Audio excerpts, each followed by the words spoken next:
अब आगे बढ़ते हैं और हमारे साथ मार्केट आउटलुक पर चर्चा करने के लिए अब हेक्सागॉन पार्टनर्स एलएलपी के डायरेक्टर तुषार प्रधान जुड़े हैं। उनसे समझते हैं कि मार्केट में अब क्या रणनीति रखेंगे। Tushar ji, good morning.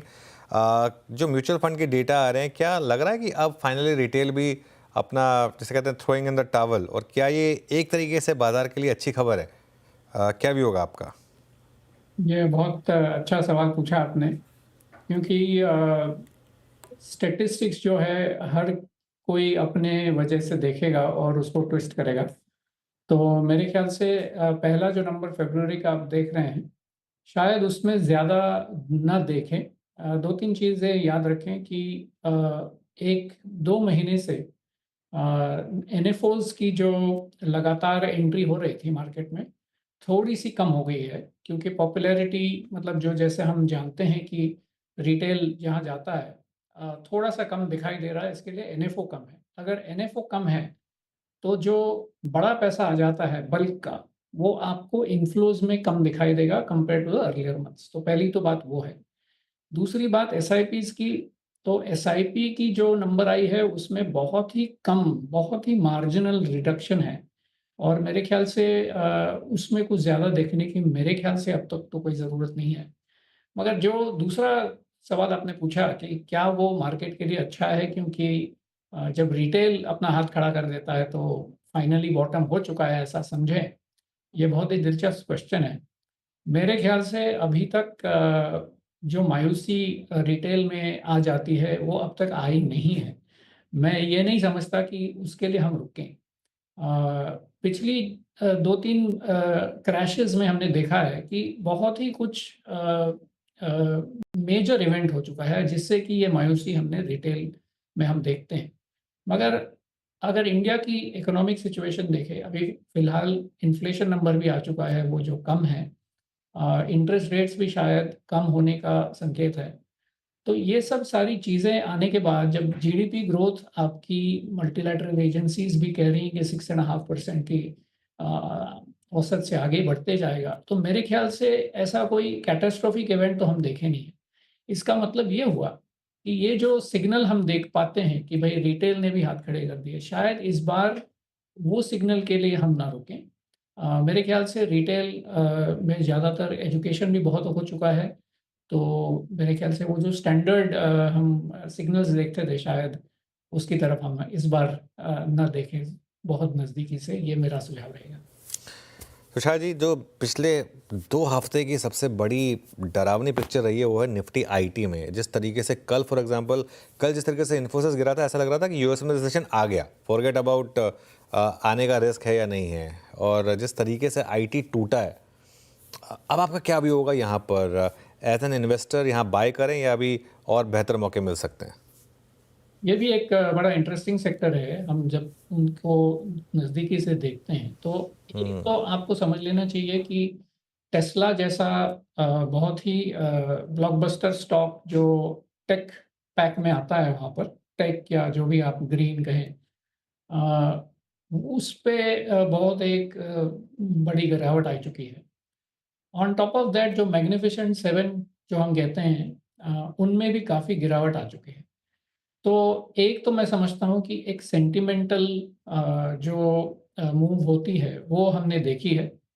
इसका कोई फंडामेंटली कोई बेस नहीं लगता मुझे, क्योंकि जो इंडियन आईटी सर्विसेज की जो रेवेन्यूज़ हैं, वो मैग्निफिसेंट सेवन के प्रोडक्ट्स से कोई ज़्यादातर डायरेक्ट ताल्लुक नहीं रखती।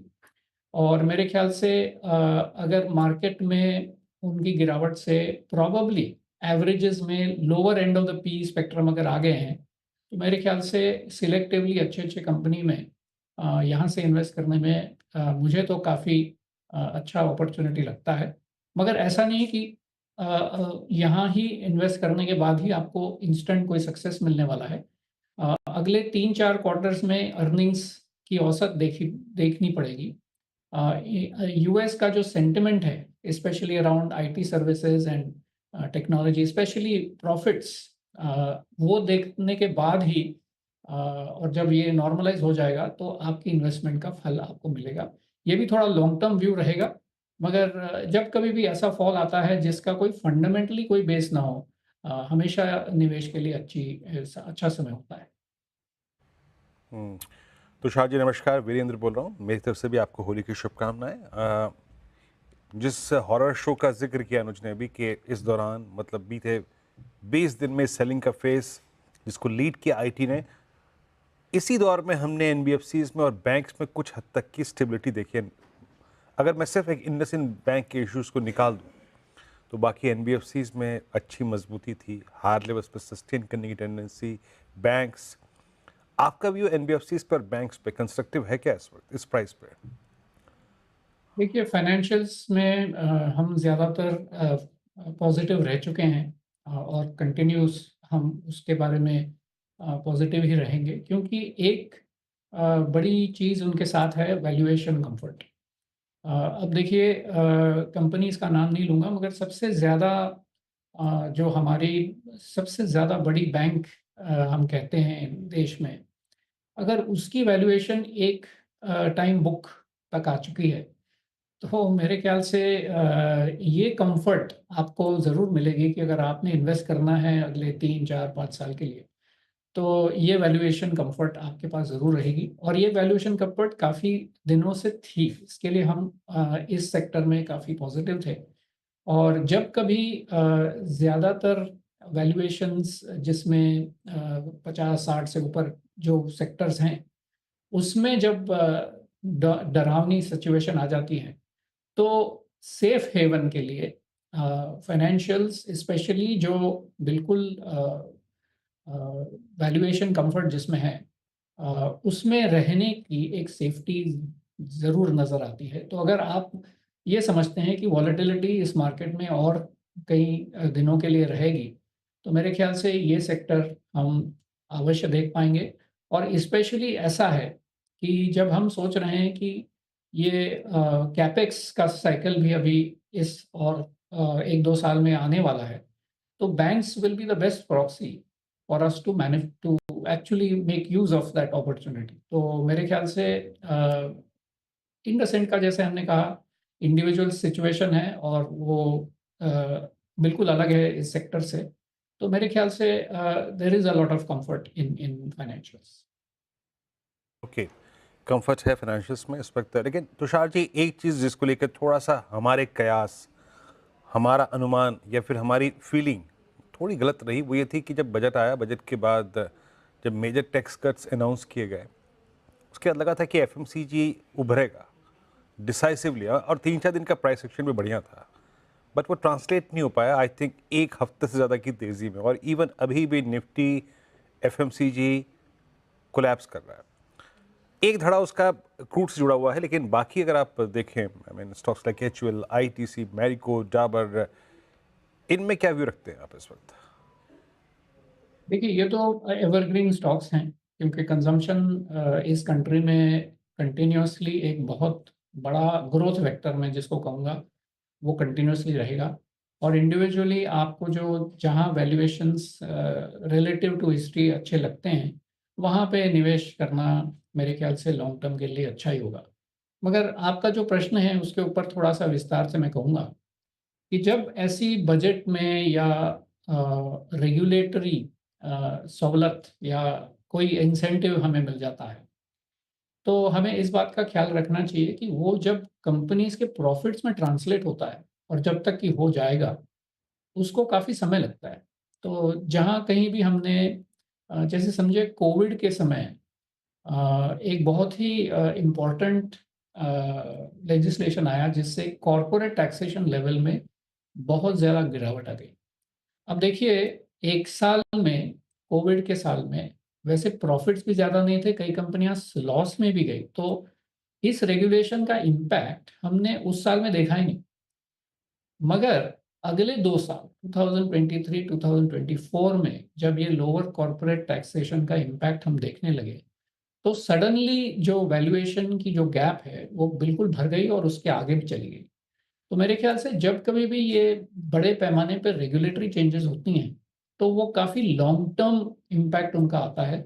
और अगर बीच में अगर उनका इम्पैक्ट सिर्फ जो सेंटिमेंटल होता है, जैसे आपने वहाँ कहा 4-5 दिनों में, वो तो शायद दिख जाएगा।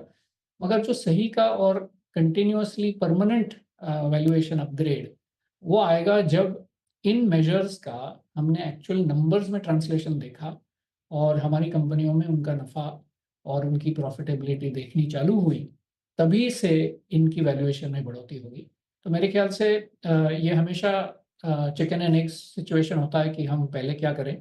तो मेरे ख्याल से एक ऐसे बड़े रेगुलेशन के बाद में लॉन्ग टर्म व्यू लेना मेरे ख्याल से अच्छा रहेगा। ओके। मीनवाइल मार्केट वापस एक बार कोशिश कर रहा है उस 22,556 के लेवल को क्रॉस करने की। देखते हैं इस बार क्रॉस करता है या नहीं। 22,547 पर वापस। तो शायद ये पिछले 3 महीने में एक और स्पेस जहां ब्रूटल करेक्शन आई वो है स्टॉक मार्केट से रिलेटेड स्टॉक्स, चाहे वो एक्सचेंजेस हों, डिपॉजिटरीज हों, या अब कल के डेटा के आने के बाद इवन म्यूचुअल फंड स्टॉक्स। यहाँ पर आप टॉप अप कर रहे हैं। पहली बात तो है कि आपके पोर्टफोलियो में, और अब क्या व्यू होगा? नहीं, बिल्कुल ये स्पेस हमारे लिए काफ़ी अट्रैक्टिव है और मैं इतना भी कहूँगा कि सारा जो अवेलेबल ऑप्शंस हैं सारे अच्छे हैं, ऐसा नहीं, क्योंकि कई कंपनियों की वैल्यूएशंस उनकी फंडामेंटल से थोड़ी दूर जा चुकी है और कई कंपनियों की वैल्यूएशन उनकी फंडामेंटल से कम चल रही है। तो ये मैं कहूँगा कि अपॉर्चुनिटी बिल्कुल डेमोक्रेटिक है। आपको थोड़ा-सा रिसर्च करने के बाद समझ में आएगा कि जहाँ कहीं भी अर्निंग्स रोबस्ट हैं, मतलब कि जहाँ कहीं भी मार्केट सेंटिमेंट से टोटली रिलेटेड ना हो और ये मार्केट की जो एक्सपेंशन हुई है, शायद आप म्यूचुअल फंड ही देखें, फोलियोज जितने बढ़ चुके हैं, या जो इंटरमीडियरी सर्विसेज हैं जो म्यूचुअल फंडों के बारे में सर्विसेज देते हैं या स्टॉक मार्केट के बारे में सर्विसेज देते हैं। अब आपको इतना समझ में आना चाहिए कि एक तो फ्रॉथ है, जहाँ पर ये नए एंट्रेंट्स आने के बाद इनकी अकाउंट्स में ज़्यादा बढ़ोतरी हुई है और इन टर्न इनकी प्रॉफिटेबिलिटी की अपेक्षा ज़्यादा है। मगर एक सर्टेन लेवल पर आपने सोचना चाहिए कि अब ये परमानेंट अपसाइड हो गई है। मतलब जहाँ पे हम थे 2 साल पहले और अब हैं, इससे अगर थोड़ा-सा भी कम हो जाता है, तो उनकी फंडामेंटल्स में बहुत ज़्यादा चेंज नहीं आएगा। तो हमने एक क्वांटम लीप ले चुके हैं हम, जहाँ से हम फाइनेंशियल सेविंग्स की तरफ हमारे बहुत सारे निवेशक अब जा चुके हैं और ये स्टेप हमेशा एक तरफ़ा होता है। वो वापस आने के लिए बहुत ही बड़ा क्रैश होने की ज़रूरत होती है शायद। मगर एक स्टेप लेने के बाद अगला स्टेप शायद धीरे से लें, मगर यहाँ से अब जित हम पेनिट्रेशन कहते हैं फाइनेंशियल सर्विसेज़ की, वो यहाँ से आगे ही बढ़ने वाली हैं। अगर हम सोचें कि विकसित भारत की तरफ 2047 की तरफ जा रहे हैं, तो सारे विकसित देश जो होते हैं, उनकी financial assets as a percentage हमारे करंट लेवल से बहुत ज़्यादा हो जाती है। तो मेरे ख़्याल से ये तो मेरे ख़्याल से एक अच्छा अपॉर्च्युनिटी है, मगर एक कैveat दूँगा कि सारी कंपनियाँ इस एरिया में शायद इतनी अट्रैक्टिव नहीं है, थोड़ा-सा काम ज़रूर करना पड़ेगा। ओके तुषार जी, बहुत अच्छा लगा आपसे बातचीत करके आज स्पेशली छोटी होली के दिन, और एक बार फिर से नमस्कार करते हुए आपको एक बार फिर से इस छोटी होली की शुभकामनाएं।